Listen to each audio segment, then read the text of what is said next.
friends, in this video tutorial we will talk about the pelvic organ prolapse, basically the treatment portion. And in the treatment portion we will especially talk about the prophylaxis, and then we will go to the main treatment. So in prophylaxis, first of all, there is a avoid weight gain. As we know, in pregnancy there is a weight gain due to the hormonal changes and due to the role of estrogen and progesterone. Females usually gain weight in the pregnancy period. That is why weight gain, and as we know that weight gain is a cause of the prolapse. It will, so overweight gain may increase the pressure to the pelvic areas, and there may be the prolapse. So you should avoid, so the female of the pregnant female should avoid weight gain to prevent prolapse. Another thing is the antenatal physiotherapy. If she is doing already the antenatal physiotherapy to make her muscles strong, then if the muscles are strong, and if the muscle tone is good, then she will not have a prolapse. Another thing is a pelvic exercise. As we know, the floor of the pelvis is formed by the pelvic muscle, pelvis muscle, that is especially the levator ani, the perineal muscles. And if you will do exercise of those muscles, then it will prevent prolapse. The exercise can be Kegels exercise. So there is a various method of doing Kegels exercise. You can go and watch in videos in the YouTube.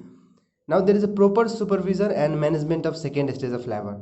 So if as we know that if there is a delay in the second stage of labor, or in India's or in underdeveloped countries, the dyes usually do the pregnant delivery, and they may delay the second stage of labor. And if the second stage of labor is delayed, then we have already seen that the muscles get so much stressed, the perineal muscles, the levator ani muscles gets stressed, and they will become atonic, and that may result in pelvic organ prolapse.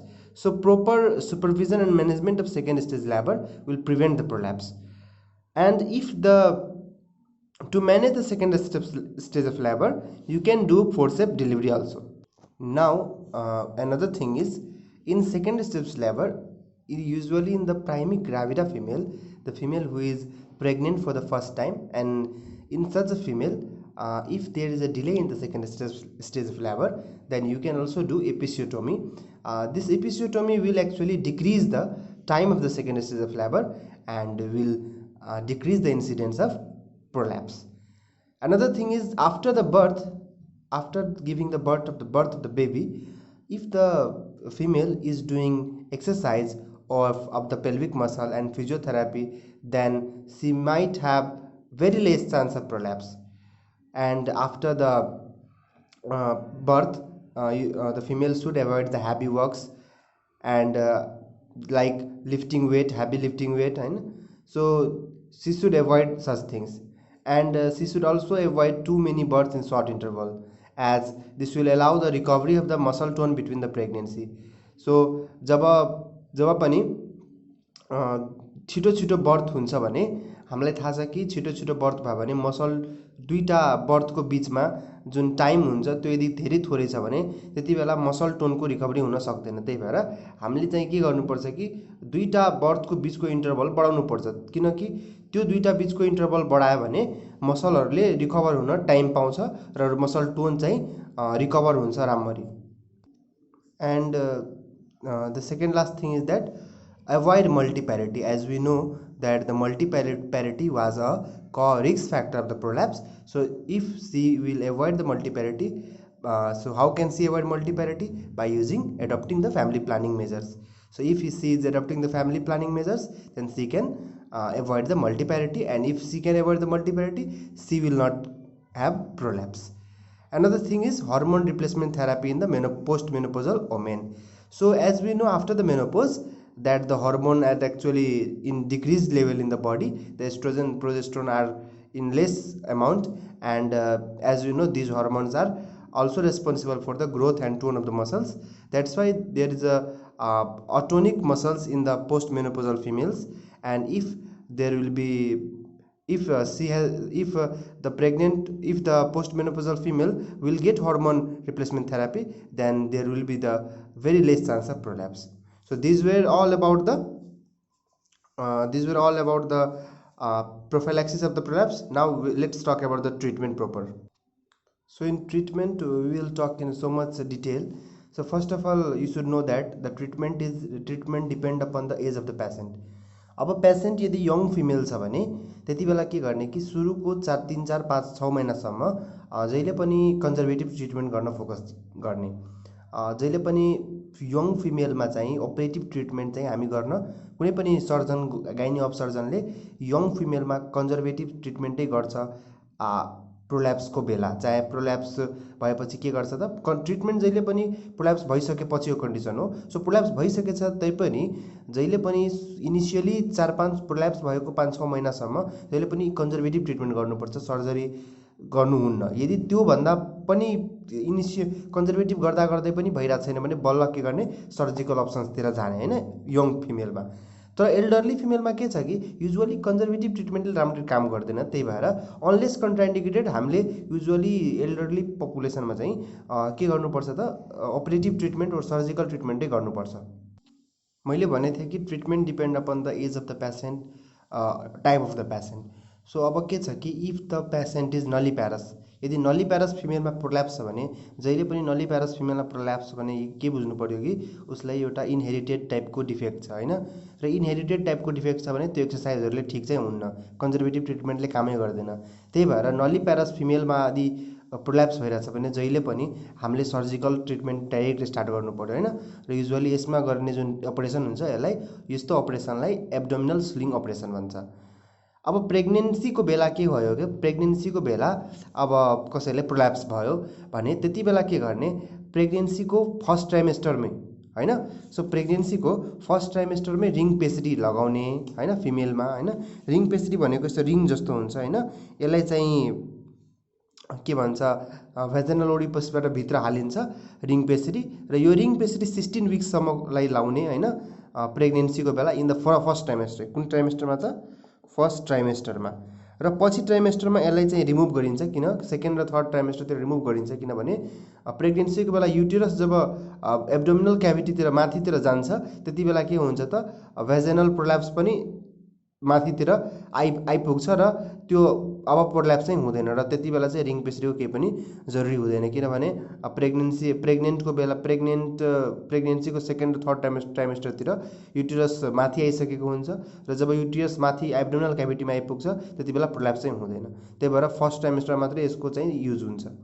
अर्को postnatal, यदि postnatal females त birth पछि कसैले direct birth भयो, बर्थको पछि अब मानौ कि प्रोल्याप्स भयो त्यति बेला के गर्ने, इनिसियली हामीले रिङ पेसरी र पेल्भिक फ्लोर को एक्सर्साइज, रिङ पेसरी हाल्ने र पेल्भिक फ्लोरहरूको एक्सर्साइज गराउने 3 देखि 6 महिनासम्म। यदि त्यसले पनि इम्प्रुभ भएन भने बल्ल सर्जरीको लागि जाने।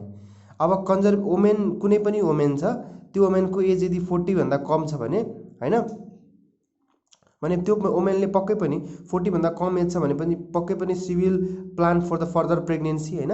सो यदि फर्दर प्रेग्नेन्सी प्लान गर्छ युजुअली 40 भन्दा कमको फिमेलहरूले, त्यही भएर यति बेला हामीले भेजाइनल कन्जर्भेटिभ सर्जरी गर्ने जुनमा के हुन्छ त फर्टिलिटीलाई हामीले स्पेसली प्रिजर्भ गर्छौँ ताकि पछि फिमेलले अपरेसन भइसकेपछि फेरि फिमेलले बच्चा चाहिँ पाउन सकोस् भनेर हामीले के गर्छौँ त फर्टिलिटी स्पेयरिङ सर्जरी भन्छ। के भन्छ त फर्टिलिटी स्पेयरिङ सर्जरी। यो जुन कन्जर्भेटिभ भेजाइनल सर्जरी हो यसकै अर्को नाम के हो, फर्टिलिटी स्पेयरिङ सर्जरी। अब यदि फिमेलको एज चाहिँ 40 इयर्सभन्दा कम छ भने त्यति बेला हामीले भन्यो कि कन्जर्भेटिभ सर्जरी यानि जुन फर्टिलिटी छ त्यसलाई प्रिजर्भ गर्ने सर्जरी गर्छौँ। त्यसमा के पर्छ, म्यान्चेस्टर सर्जरी पर्छ हैन। सो युजुअली हामीलाई एक्जाममा एकदमै धेरै काम लाग्ने सर्जरीहरू भनेकै यो कन्जर्भेटिभ सर्जरी हो। सो म्यान्चेस्टर अपरेसन हैन, anterior colporrhaphy operation, posterior colporrhaphy operation र कल्पोपेरिनियोर्हाफी अपरेसनहरू चाहिँ गरिन्छ कन्जर्भेटिभमा।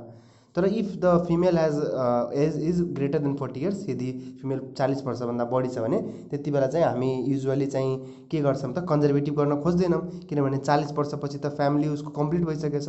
त्यही भएर कन्जर्भेटिभ सर्जरी नगरेर हामी त्यति बेला भेजिनल हिस्टेक्टोमीहरू गर्छौँ हैन र पेल्भिक फ्लोरहरूलाई रिपेयर गर्ने अपरेसनहरू चाहिँ गर्छौँ। So there are some pre operative treatment होइन, केही प्री अपरेटिभ ट्रिटमेन्ट अपरेसनभन्दा पहिले केही कुरा गर्नुपर्छ। त्यो प्री अपरेटिभ ट्रिटमेन्ट के हो कि जस्तो if the female has urinary tract infection, किनभने युजुअली चाहिँ के हुन्छ पेल्भिक अर्गन प्रोल्याप्समा युरिनरी ट्र्याक्ट इन्फेक्सन हुने चान्स धेरै हुन्छ। सो यदि there is urinary tract infection then you can use the antibiotics. अर्को कुरा ओल्ड फिमेलहरूमा के हुन्छ कि जुन उसको ड्राइङ अफ द भेजाइना भइरहेछ, त्यो ड्राइङहरू भएर त्यति बेला त्यहाँ इन्फ्लामेसनहरू हुनसक्छ र त्यो इन्फ्लामेसन एभोइड गर्न, त्यो ड्राइङहरू एभोइड गर्न the female may have using estrogen cream locally. त्यो एस्ट्रोजेन क्रिमहरू भेजाइनामा लोकली युज गरिरहेको हुनसक्छ होइन। अब सच क्रिम के त्यस्तो क्रिमहरूले के गर्छ त ब्लड फ्लो चाहिँ बढाउँछ भेजाइनामा, भेजाइनालाई हाइड्रेट गर्छ र त्यो भेजाइनालाई ड्राई हुनबाट बचाउँछ। तर अपरेसनको बेला यो कुरा चाहिँ सर्जरीको बेला अनडिजाइरेबल कुरा हो। यो हामीलाई त्यति बेला ब्लड फ्लो बढ्ने यस्तो यस्तो प्रोपर्टी हामीलाई चाहिँ अपरेसन बेला चाहिएन, किनभने ब्लड फ्लो धेरै छ भने त्यति बेला भेजाइनामा अपरेसन गर्ने बेला धेरै ब्लिडिङ हुनसक्छ। त्यही भएर धेरै ब्लिडिङ नहोस् भनेर हामी त्यस्तो क्रिमहरूलाई चाहिँ केही डेज फ्यु डेज पहिला नै हामी के गरिदिन्छौँ त, सर्जरी भएको प्रायर फ्यु डेज पहिला नै त्यस्तो क्रिमहरूलाई हामी स्टप चाहिँ गराइदिन्छौँ। र यदि पेसेन्टलाई डिक्युबिटस अल्सरहरू छ भने हामीले डिक्युबिटस अल्सर के हो हामीले भनिसकेका छौँ। So if the patient has decubitus ulcer then हामीले के गर्न सक्छौँ त भेजनल प्याक युज गर्न सक्छौँ। भेजनल प्याक भनेको एक किसिमको कटनको गज हो जसलाई चाहिँ हामी बेटाडिन सोल्युसनमा सोक गरेर 2 हप्तासम्म हामी के गर्छौँ भेजाइनामा त्यसलाई प्याकिङ गर्छौँ र भेजाइनामा प्याकिङ गरिसकेपछि के हुन्छ त त्यो अल्सरहरू हिल हुन्छ। So this were the operative treatment. Now let's go to the operation. Now in operation there is a anterior colporrhaphy, posterior colporrhaphy, colpoperineorrhaphy and their pelvic floor repair. And let's first talk about the anterior colporrhaphy. So anterior colporrhaphy is basically done to correct the anterior wall defects, that is the anterior vaginal wall defects.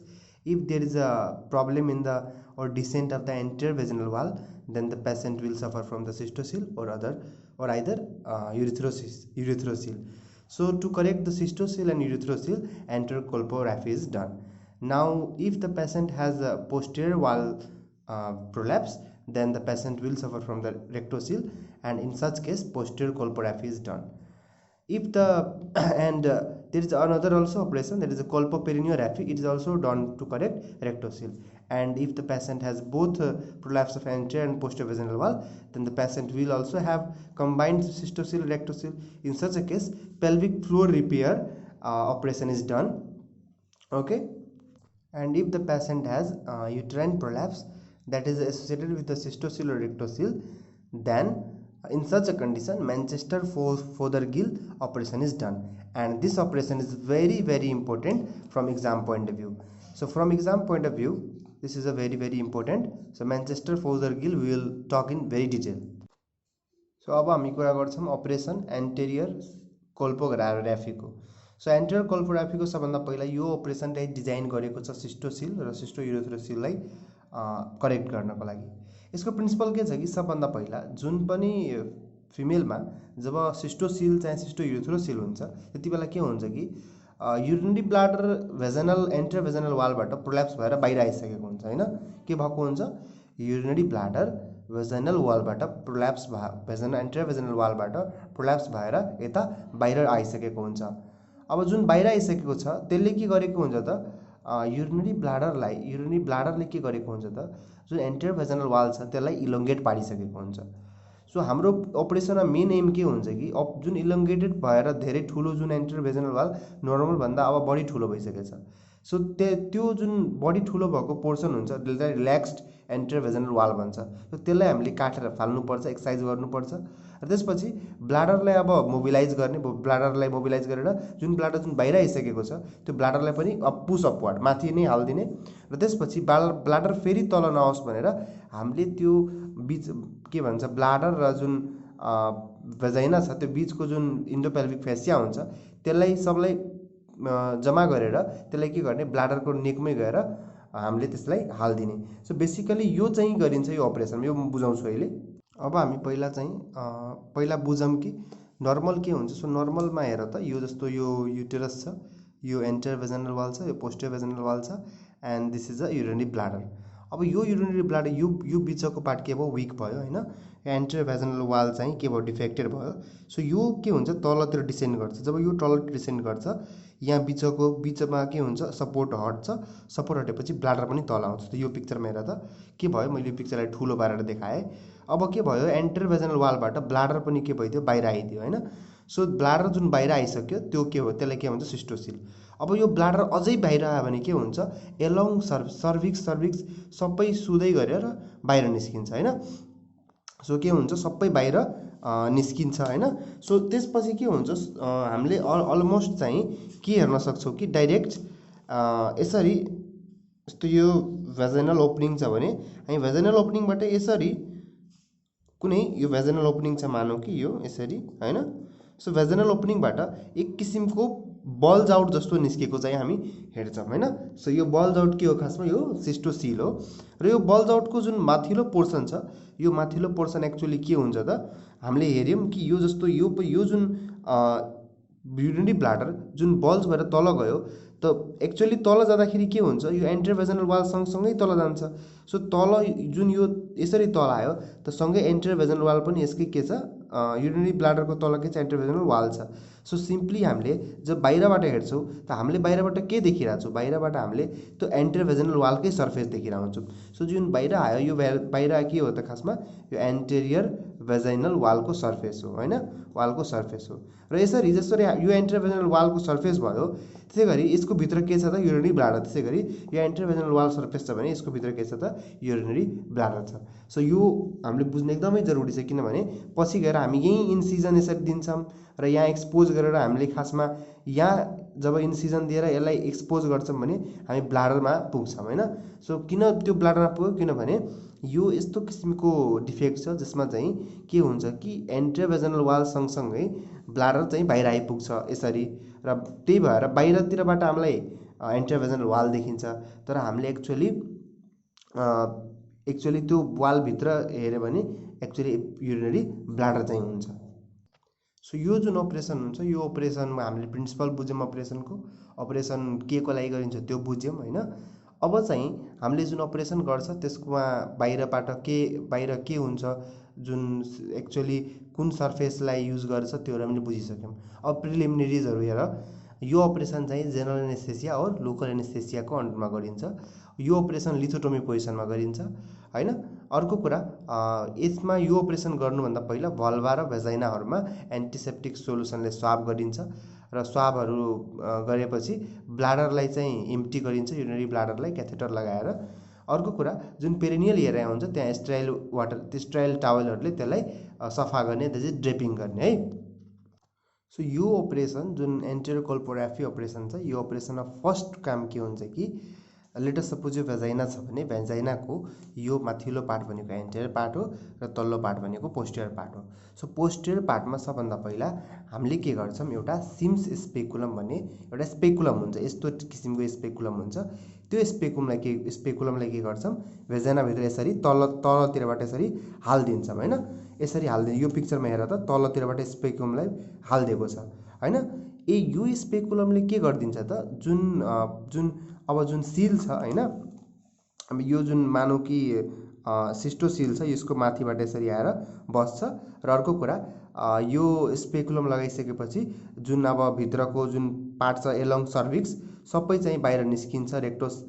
सिस्टोसिलसँगै सर्भिक्सहरू पनि बाहिर अब expose हुन थाल्छ र बाहिर expose भइसकेपछि अब चाहिँ कस्तो पिक्चर आउँछ कि सो यो पिक्चरको फिगर नम्बर ए मा हेर्नुस् त। फिगर नम्बर ए मा हजुरले के हेर्न सक्नुहुन्छ कि सबभन्दा ए मा के हेर्नुस् कि सबभन्दा तलतिर के छ त सिम्स स्पेकुलम छ। हेर त यो के हो त सिम्स स्पेकुलम छ र यो जुन हामी हेरिरहेछौँ यो पार्ट भनेको चाहिँ सिस्टोसिल हो र यो जुन हामीले यस्तो प्वाल जस्तो देखिरहेछौँ हैन यो प्वाल भनेको के हो त खासमा यो प्वाल जुन छ यो प्वाल सर्भिक्सको प्वाल हो। किनभने सिम्स स्पेकुलमले आइसकेपछि के हुन्छ त हामीले सर्भिक्समा पनि ट्र्याक्सन दिएको हुन्छ त्यही भएर सिस्टोसिल एन्टेरियर भेजिनल वालसँग सर्भिक्सहरू पनि बाहिर आउँछ र यति बेला जुन युरेथ्रल ओपनिङ छ त्यो यहाँ चाहिँ हामीलाई देखिरहेछ हैन। सो युरेथ्रल ओपनिङ हामीलाई यहाँ देखिरहेछ। अब चाहिँ हामी के गर्छौँ कि फर्स्ट काम यहाँ के गर्छौँ कि सबभन्दा पहिला यो जुन यो ब्लाडरको चाहिँ यो जुन मेटस छ, यहाँ मेटसबाट हामी चाहिँ एउटा मेटालिक क्याथेटर भित्र हाल्छौँ। सो मेटालिक क्याथेटर भित्र हालिसकेपछि हामी कुन ठाउँसम्म चाहिँ युरिनरी ब्लाडर छ भनेर हामी चाहिँ बुझ्छौँ। यो भित्र हालेर हामी कुन ठाउँसम्म युरिनरी ब्लाडर आएको छ भनेर हामी त्यो बुझ्छौँ। र यसपछि के गरिन्छ त, एउटा इन्भर्टेड टी सेप इन्सिजन दिन्छ। जस्तो यो पार्ट भनेको अब के भयो, यो पार्ट भनेको एन्टेरियर भेजाइनल वाल भयो होइन। सो एन्टेरियर भेजाइनल वालमा हामी के गर्छौँ त, टी सेप इन्सिजन दिन्छ। हेर त यो सेप कस्तो सेप छ, इन्भर्टेड टी सेप। So inverted T shape incision दिन्छ। सो मानौ कि हामीले के गर्यौँ त, इन्भर्टेड टी सेप इन्सिजन दियौँ होइन। हामीले के गर्यौँ त, यसरी र यसरी इन्भर्टेड टी सेप इन्सिजन दियौँ। इन्भर्टेड टी सेप इन्सिजन दिइसकेपछि के गर्यौँ कि यताको पार्टलाई यसरी फ्ल्याप गर्यौँ र यताबाट यसरी दुवै फ्ल्यापलाई, यो फ्ल्यापलाई यता र यो फ्ल्यापलाई यता हामीले के गर्यौँ, फ्ल्यापहरूलाई हटाइदियौँ। अब हटाइदिइसकेपछि मानौ यहाँ फ्ल्यापहरूलाई हटाइयो। अब हटाइसकेपछि अब के हुन्छ त, अब हाम्रो एक्सपोज भयो यो बिचको फेसियाहरू भनेको त्यो इन्डोपेल्भिक फेसिया, जुन फेसिया ब्लाडर र भेजाइनाको बिचमा हुन्छ त्यो इन्डोपेल्भिक फेसिया, यसलाई नि भन्छ प्युबो सर्भाइकल फेसिया।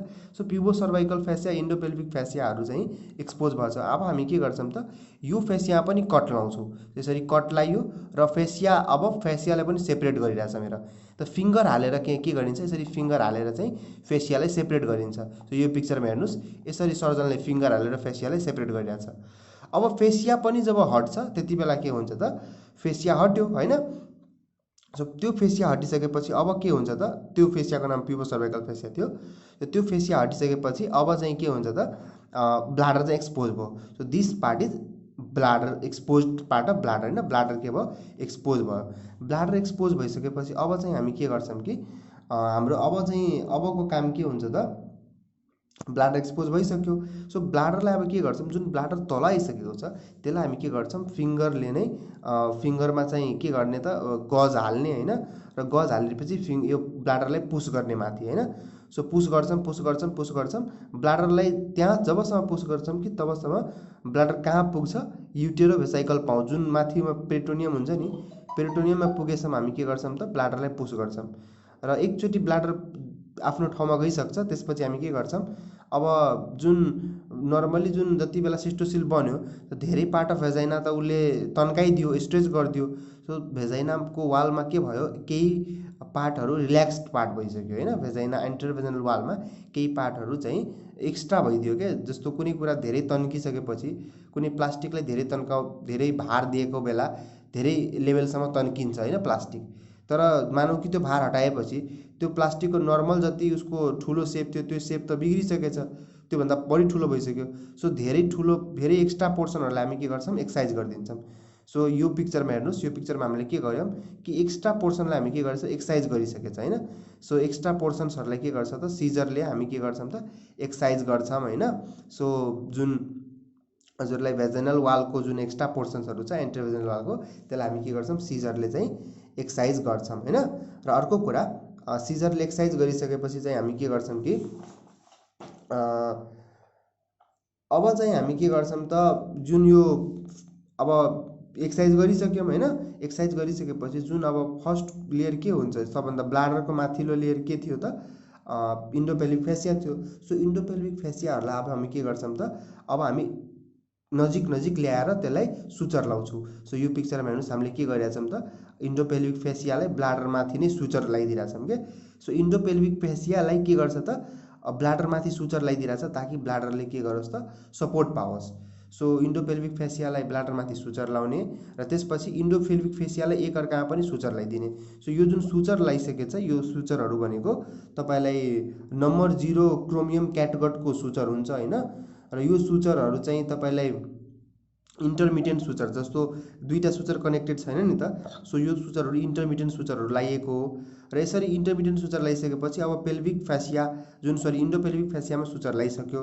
अब जुन बाहिरको एन्टेरियर भेजाइनल वाल छ, एन्टेरियर भेजाइनल वालमा पनि के गरिन्छ त, दुवै एक्सर्साइज पार्ट त हटिसक्यो, जति रिमेनिङ पार्ट छ त्यो रिमेनिङ पार्टलाई पनि के गर्छ त, सुचर लगाइन्छ। जस्तो यहाँ हेर्नुहोस्, यहाँ पनि रिमेनिङ, यहाँ चाहिँ के भयो त, भेजाइनामा चाहिँ सुचर, भेजाइनाको वालहरूमा सुचर लाग्यो। र सुचर लगाइसकेपछि अब चाहिँ के भयो त, यहाँ पनि सुचर यहाँ पनि त्यही हो, नम्बर 0 क्रोमियम क्याटगट सुचर ल्याइयो हैन, र सुचर यहाँ पनि इन्टरमिडिएट सुचर नै छ है। सो अलमोस्ट सुचर हेर्नु सबैमा लायो, टी सेप जस्तो इन्सिजन गरेको थियो, टी सेप सुचर लगाइदियो र यति गरिसकेपछि यो अपरेसन चाहिँ के भयो त अब लास्टमा कम्प्लिट भयो है। सो यो अपरेसनमा यही कुराहरू थियो हैन, म अलि ल्याङ्ग्वेजमा पनि भनिदिन्छु। सो सिम्पल कुरा थियो, सबभन्दा फर्स्टमा के गर्यो त टी सेप इन्सिजन थियो है, सिम्पल बुझ्ने। जुन सिस्टोसिल थियो त्यो सिस्टोसिलको बाहिर पोर्सन भनेको यो बाहिरी जुन एक्सपोज पोर्सन छ that is anterovaginal wall. So हामीले इन्भर्टेड टी सेप इन्सिजन दियो, इन्भर्टेड टी सेप इन्सिजन दिइसकेपछि हाम्रो के भयो त अब नाउ के एन्टेरोभेजनल वाल हटिसकेपछि now endopelvic fascia is exposed. Endopelvic फेसियालाई हामीले के गर्यौँ, अलिअलि कैँची सिजरले पनि र अलिअलि ह्यान्डले पनि हामीले त्यसलाई पनि के गर्यौँ, सेपरेट गर्यौँ, हटाइदियौँ। त्यसपछि युरिनरी ब्लाडर एक्सपोज भयो। अब ब्लाडर एक्सपोज भइसकेपछि के भयो त, हामीले जुन एक्स्ट्रा पोर्सनहरू थियो जुन एन्टेरोभेजनल वालको त्यसलाई कट गर्यौँ, र जुन इन्डोपेल्भिक फेसियाहरू थियो त्यो इन्डोपेल्भिक फेसियालाई युरिनरी ब्लाडरमै हामीले के गर्यौँ त सुचर गरिदियौँ अलिअलि, ताकि युरिनरी ब्लाडरले सपोर्ट पाओस्। अर्को हामीले युरिनरी ब्लाडरलाई फिङ्गरमा गज हालेर एकदम माथि जुन युरिनरी ब्लाडर नर्मली तल आइसकेको थियो सिस्टोसिल हुने बेला, त्यसलाई हामी के गर्यौँ फेरि फिङ्गरले माथि पुगाइदियौँ जबसम्म कि त्यो युटेरोभेसिकल पाउच रिच नगरोस् हैन। अनि अर्को कुरा हामीले त्यसपछि के गर्यौँ त, त्यो अब इन्डोपेल्भिक फेसियालाई पनि सुचर लायौँ, इन्टरमिडिएट सुचर, र सुचर हामीले नम्बर 0 क्रोमियम क्याटगटको सुचर लायौँ। त्यसपछि हामीले के गर्यौँ त, जति भेजनल वाललाई काटिसकेको थियौँ त्यो त काटिसक्यौँ, बचेको पार्टलाई पनि हामीले टी सेप यही फर्ममा सुचर लायौँ, र यो सुचर पनि इन्टरमिडिएट सुचर छ जुन कि नम्बर 0 क्रोमियम क्याटगटले लाइन्छ हैन। So this was about the anterior colporrhaphy. So मैले भनेकै कुराहरू छ कि त्यही इन्भर्टेड टी सेप इन्सिजनहरू दिए एन्टेरियर वालमा, अनि त्यसपछि टी सेप दिएपछि भेजनल फ्ल्यापहरूलाई चाहिँ के गरिन्छ, सेपरेट गरिन्छ, इन्डोपेल्भिक फेसिया एक्सपोज हुन्छ हैन, त्यसलाई पनि हामीले फिङ्गरले हटाएर लेटरली त्यो गरिदिने, ब्लाडर एक्सपोज हुन्छ त्यसलाई ब्लाडरले पुस गर्ने जबसम्म कि त्यो युटेरोभेसिकल पाउच भिजिबल नहोस् हैन। अर्को के भन्यौँ कि इन्डोपेल्भिक फेसियालाई हामीले के गर्ने त त्यसपछि यता के भन्छ ब्लाडरतिरै के गर्ने त उसलाई हालिदिने, अपोज मतलब त्यसलाई प्लाइकेट गरिदिने। प्लाइकेट गर्नु भनेको त्यसलाई सँगसँगै हालिदिने हैन, ताकि ब्लाडरमा सपोर्ट रहोस्, बाई नम्बर 0 क्रोमियम क्याटगट र इन्टरमिडिएट सुचर चाहिँ हाल्ने। लास्टमा हामीले के भन्यौँ कि जुन एक्सर्साइज पोर्सन छ हैन, एक्सर्साइज पोर्सनहरूलाई मतलब एक्सेस पोर्सन अफ भेजानालाई एक्सर्साइज गरिदिने र कट मार्जिनहरूलाई पछि गएर फेरि इन्टरप्टेड सुचर गर्ने बाई नम्बर 0 क्रोमियम क्याटगट हैन। त्यसपछि लास्टमा चाहिँ के गर्ने त भेजानाहरूलाई टाइटली प्याक गर्ने हैन, एउटा भेजानल टोइलेटिङ गर्न सकिन्छ हैन, अर्को एन्ड टाइटली प्याक गर्न सकिन्छ, tightly packed. So this much about the anterior colporrhaphy and Manchester अपरेसनको कुरा हामी नेक्स्ट भिडियोमा गर्छौँ। Thank you.